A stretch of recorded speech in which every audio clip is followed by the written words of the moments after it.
या कबूतरखान्याच्या मुद्द्यावरून जैन समाज आक्रमक झालेला आहे। सरकारच्या आदेशानंतर पक्ष्यांना खाद्य टाकणं सुरू झालेलं आहे। आमचं पर्युषण पर्व पूर्ण झाल्यानंतर आम्ही पुढचा निर्णय घेऊ, 13 तारखेला आम्ही निर्णय घेऊ असं जैन मुनींनी सांगितलेलं आहे। तर आंदोलन सुरू राहणार, आम्ही शांत बसणार नाही, आम्ही शस्त्र उचलणार नाही, पण गरज पडली तर आम्ही शस्त्र पण उचलू असा इशाराही त्यांनी दिलेला आहे। धर्माच्या विरुद्ध आलं तर आम्ही कोर्टाला मानणार नाही असंही त्यांनी ठणकावलंय।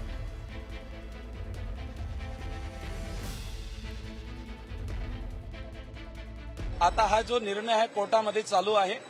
मी पूर्व 3 तारखेला निर्णय घेतला होता, जर बीएमसी आणि राज्य सरकारने कोर्टने जर निर्णय नाही दिला तर आम्ही इथं अनशन करूया। मी नाही, पुरा सकल जैन समाज।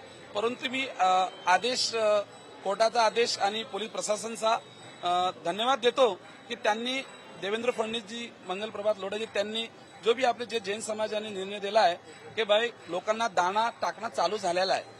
काय झालंय, आमची इच्छा ही आहे की जितने कबूतर 900 जास्त वर्ष कबूतर मेले आता दुबारा मेले नाही पाहिजे। तर बंदी असताना सुद्धा कबुतरांना खाद्य देण्याचे प्रकार अगदी सर्रास सुरू आहेत। गिरगाव चौपाटीवरती मध्यरात्री येऊन लोक कबुतरांना खाद्य देत असल्याचा प्रकार समोर आलाय। कबुतराला खाद्य टाकताना एकाला 500 रुपये दंड आकारण्यात आलाय। तर काल डीबी मार्ग पोलीस स्थानकात अज्ञात व्यक्तीविरोधात गुन्हा दाखल करण्यात आलाय। पालिका कर्मचाऱ्यांशी हुज्जत घालत लोक कबुतरांना खाद्य टाकतायत। गिरगाव चौपाटीवरती खाद्य टाकताना आतापर्यंत 8,000चा दंड आकारण्यात आलाय। कबुतरांना कोणत्याही पद्धतीचं खाद्य टाकू नये असं आवाहन दादर कबूतरखाना ट्रस्टच्या वतीने नागरिकांना करण्यात आलेलं आहे। या संदर्भातले बॅनर्स कबूतरखाना ट्रस्टने लावलेत। दरम्यान परिसरात दंगल नियंत्रण पथक आणि अतिरिक्त पोलीस बंदोबस्त सुद्धा तैनात करण्यात आलाय। कोर्टाच्या निर्णयाचं पालन व्हावं म्हणून हे प्रयत्न केले जात आहेत। दादर कबूतरखाना ट्रस्टचं नागरिकांना आवाहन बघायला मिळतंय। दरम्यान कायदा सुव्यवस्था बिघडू नये म्हणून दंगल नियंत्रण पथक सुद्धा या ठिकाणी दाखल झालेलं आहे। कबूतरांना खाद्य टाकू नये अशा पद्धतीचं आवाहन या ट्रस्टच्या वतीने करण्यात आलेलं आहे।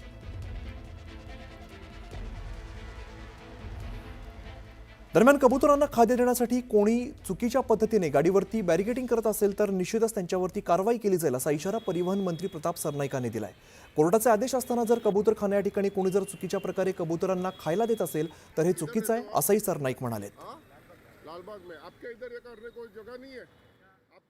कायदे अंग त्यांनी केलेल्या कायद्याच्या विरोधामध्ये पोलीस तर पोलिसांची कारवाई करतायत, परंतु आरटीओ डिपार्टमेंटच्या माध्यमातून सुद्धा त्यांचा परवाना कसा रद्द करण्यात येईल, कारण अशा प्रकारची कुठली परमिशन आरटीओ डिपार्टमेंटच्या माध्यमातून कोणालाही दिली जात नाही।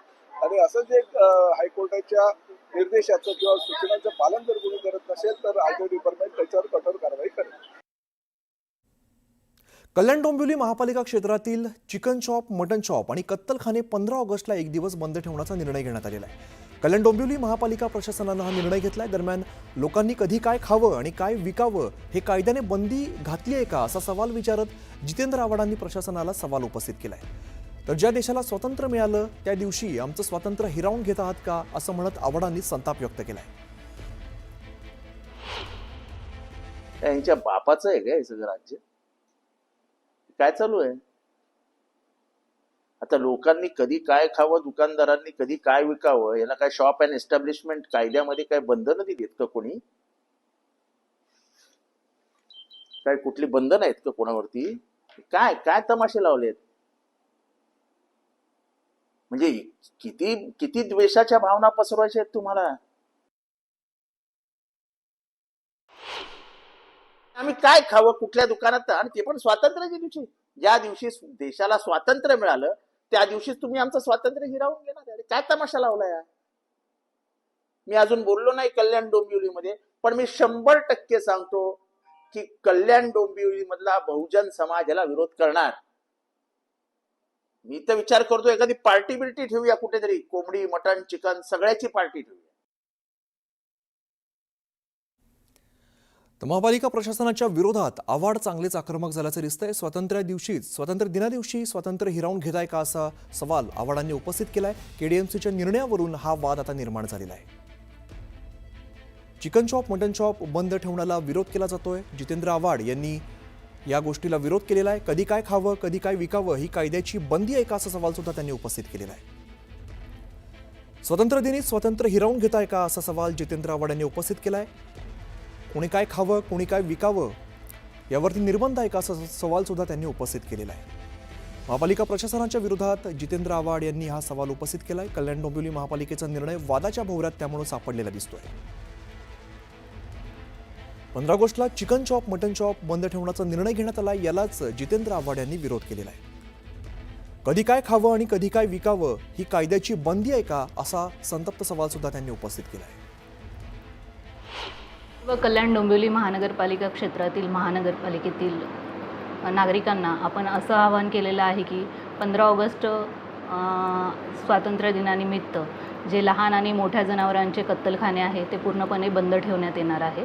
त्याबाबत आपण महापालिकेतर्फे जाहीर आवाहन केलेलं आहे.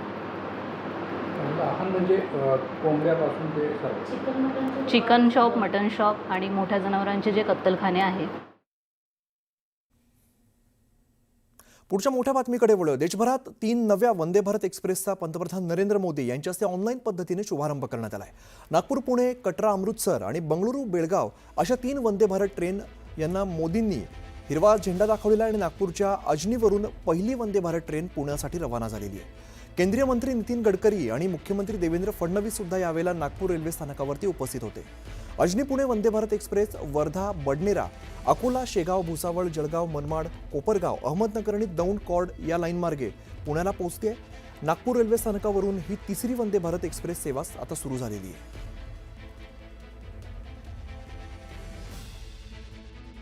ही अत्यंत आनंदाची गोष्ट आहे. मी स्वतः माननीय रेल्वे मंत्र्यांना ही विनंती केली होती की नागपूर पुणे खूप ट्रॅफिक आहे. नागपूर पुणे अनेक वेळा खाजगी बसेसची भाडी 5-5 हजार रुपयापर्यंत जातात आणि लोकांना खूप अडचणींचा सामना करावा लागतो. आणि म्हणून एक वंदे भारत ट्रेन आपण सुरू केली पाहिजे. आणि त्या संदर्भात मागच्याच काळात रेल्वे मंत्री महोदयांनी सकारात्मक प्रतिसाद दिला होता. आज प्रत्यक्ष माननीय प्रधानमंत्री नरेंद्र मोदीजी यांच्या हस्ते नागपूर पुणे वंदे भारत ट्रेनची सुरुवात झालेली आहे. देशामध्ये नागपूर पुणे रूट हा वंदे भारतचा सर्वात लांब पल्ल्याचा रूट आहे. यापूर्वी 881 किलोमीटरचा ट्रेन वंदे भारत कुठलीच ट्रेन सुरू झाली नव्हती.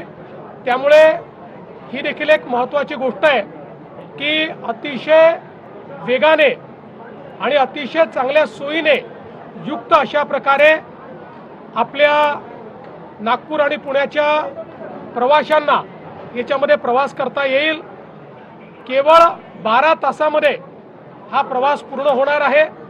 नॉर्मली आपल्याला माहिती आहे 16-17 तास त्या ठिकाणी लागतात आणि अतिशय आरामदायी अशा प्रकारचा प्रवास या ठिकाणी होणार आहे.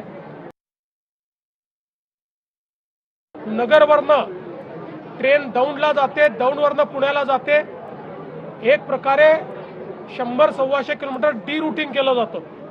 आणि म्हणून मी त्यांना असं सुचवलं आहे की नगरवरनं जर थेट पुण्यापर्यंत आपण लाईन केली तर त्यातनं आपले मोठ्या प्रमाणात वेळही वाचेल आणि डिस्टन्सही कमी होईल.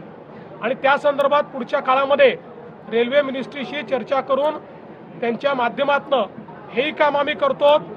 आमचा प्रयत्न असाही आहे की आपण जो छत्रपती संभाजीनगरपासनं पुण्यापर्यंत नवीन एक्सप्रेसवे करतोय त्याच्याच राईट ऑफ वे मध्ये आपल्याला जर ही रेल्वे करता आली तर नागपूर पुणे डिस्टन्स रेल्वेचं 100 किलोमीटरपेक्षा आपल्याला कमी करता येईल. जी बहुत अच्छा हो गया और ये मोदी सरकार देवेंद्र फडणवीस नितिन गडकरी जी की वजह से ये सब हो गया. हम पुणे जा रहे हैं नागपुर डिस्ट्रिक्ट को रिप्रेजेंट करने के लिए. बास्केटबॉल टूर्नामेंट चल रही है पुणे में और हमको वंदे भारत में बैठ के बहुत अच्छा लग रहा है. बहुत कंफर्टेबल है, सीट रिक्लाइनिंग है और टर्न भी होती है, विंडो व्यू भी मिलता है. तो सबसे पहले तो बहुत ज़्यादा कंफर्टेबल है. दूसरी चीज़ कि बच्चों के लिए इसलिए कंफर्टेबल है कि उनको जाके खेलना है, दे आर प्लेयर्स, तो comfort is very very important. और इसीलिए ये वो बहुत ज़्यादा इम्पोर्टेंट है. और दूसरी मेन चीज़ है कि टाइम बचता है, तो वो बहुत अच्छी बात है, बहुत ही अच्छी. और आजकल तो टाइम यानी पता ही है, तो इसीलिए ये आई एम वेरी हैप्पी। एक सपना था, पूरा हो गया।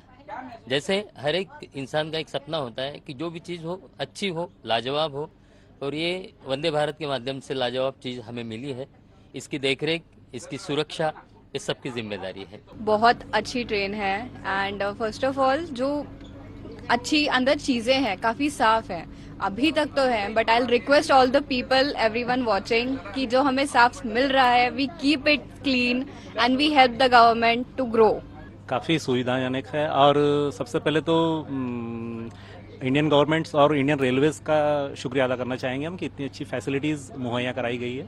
क्योंकि एक तरफ ना काफ़ी दिक्कतें होती थी ट्रैवलिंग के लिए और उसमें भी मनमर्जी चलती थी, एक गुंडागर्दी चलती थी ट्रैवल्स वालों की स्पेशली, क्योंकि उनकी मोनोपल्ली चलती थी कि भाई वो मनमर्जी टिकट्स वसूले, किराया वसूले, और उसके बाद भी यानी आपका रिस्क फैक्टर उसमें बढ़ जाता था। आपकी कोई यानी श्योरिटी नहीं थी कि भाई आप सही सलामत पहुंचोगे। इसमें गारंटी है की आप रिलॅक्स भी रहोगे और सही सलामत पहुंच भी जाओगे। तो एक बहुत अच्छा उपक्रम है। खुश आहे, आज आपला भारत विकसित झालेला असं वाटतंय मला, आणि मला खूप छान वाटत आहे की प्रवास करताना याच्या अगोदर प्रवास केले पण खूप त्रास झालेला आहे, आणि मेन म्हणजे विद्यार्थ्यांसाठी हा खूप छान संधी मिळालेली की त्यांना प्रवासाला म्हणजे त्यांना धक्काबुक्की व्हायला नको, आणि पुन्हा बसमध्ये त्यांना खूप त्रास होत होता किंवा काही बुकिंग होत नव्हत्या, त्याच्यामुळे मी खूप खुश आहे।